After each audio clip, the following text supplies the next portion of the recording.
Hello and welcome to the recorded version of our Indigo Brave in bulk newsletter. This is self-love beyond the bubble bath. Not that I don't enjoy bubble baths, I absolutely love them, particularly when they are essential oil, natural bubbles, none of this chemical stuff. But yeah, really fantastic, lovely candle. Yeah, I love it. But we want to celebrate that whilst having an argument for self-love at a deeper level. So we're seeing lots more permission to rest, to say no, and to tend to ourselves rather than endlessly giving. And that's good. But we do see it, self-love being trotted out as this surface level issue. And for us, it isn't. So, candlelit baths, lovely treats, time off, beautiful rituals, all of these are hugely nourishing, but they're not in themselves self-love.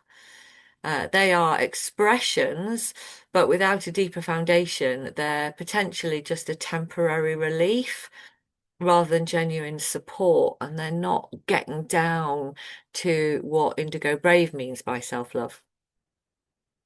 Popular culture also reflects this tension. My book, Self-Esteem is Not the Answer. So, in my book that talks about self-worth, you can, we actually quote Miley Cyrus because it came out in the same month actually as that song, Flowers. So we hear that self-love, we hear that often given out as a self-love anthem. But that's also a lot about independence and self-sufficiency. I can buy myself flowers, write my name in the sand, talk to myself for hours, saying things you don't understand. So there's a lot of power here, but there's also a question. Is self-love about proving that we don't need anyone else? Or our argument would be it's about something far more rooted. So we can look here to other cultures and other languages to help us really get into what self-love might mean. The differentiation of the languages, many languages which have a lot more words for love, is very helpful.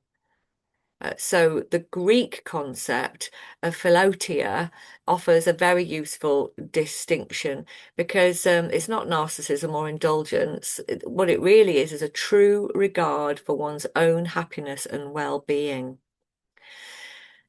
So in Indigo Brave, we see this as grounded in self-worth.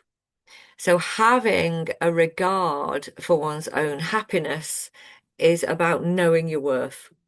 It's not about self-image. And this asks a lot more of us than sort of surface, getting your nails done and having time for the hairdresser, which isn't bad in and of itself, of course. But this real true regard for your self-worth and self-love springing from that self-worth means that it's inviting us to relate to all of ourselves. So it's not just the part of ourselves that we create an image with and that we proudly present. It's also the parts we find uncomfortable, messy, and inconvenient. Our doubts, our edges, our less than scripts, our so-called shadow aspects. And for me personally, I know that I struggle with self-love and I have struggled with it. And knowing that that is okay has been a huge piece of my journey to writing this book and coming up with this model. Ah, knowing that my worth is unassailable is vital. A big shift came for me when I genuinely accepted that if I was trying to prove my worth, then I was expressing that I wasn't solid in that worth. I really put my efforts into giving that up forever, noticing where I was proving my worth just a little bit, noticing when I could use my Nojo, my non-judgmental observer, to really look at my behaviors. And if there was anything that was trying to defend or prove my worth, then I knew that no, that cannot be the way forward because then I'm really not knowing it for myself. It's not springing up from that inner wellspring, as we like to describe it. It was a huge relief because A, defending your worth's not actually possible. I cannot prove my worth. It just is. It just is unassailable, and it's for me to rest in that container with the bubbling spring of self-worth coming into that bowl, nurturing and washing clean. It's also exhausting, trying to prove something that is unprovable, so that was good to be able to put that down. Loving ourselves in this deeper way doesn't always feel good. In fact, it often feels very challenging.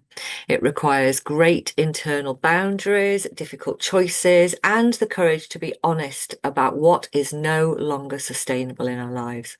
It also asks us to do a very brave thing.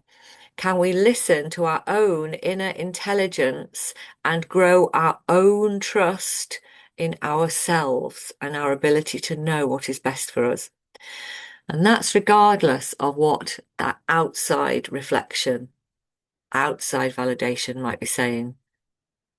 It's not an easy path, but it is where real resilience is built. When self-love is rooted in self-worth, it naturally translates into action. Choosing food that genuinely nourishes us, moving the body in ways that restore energy rather punishing our bodies, creating space for music, creativity, nature, and rest. Allowing emotions to move rather than suppressing them, and seeking support when it's needed rather than trying to prove our own strength and sometimes getting tempted into isolation patterns. These are way more than bubble baths or indulgences. These actions are in fact acts of leadership, first to ourselves and then with others. When we practice this self-worth driven self-love and practice it consistently, then it quietly changes how we show up at work, in relationships, and in the wider world. So perhaps the question this season isn't how should I be treating myself, but rather how do I demonstrate through my choices and behaviors that I truly know and appreciate my worth? Wow, what a question to ask yourself every day, because we know that this is true. You are 100% worthy. You are the only unique you. So you can love that. Thank you. See you soon.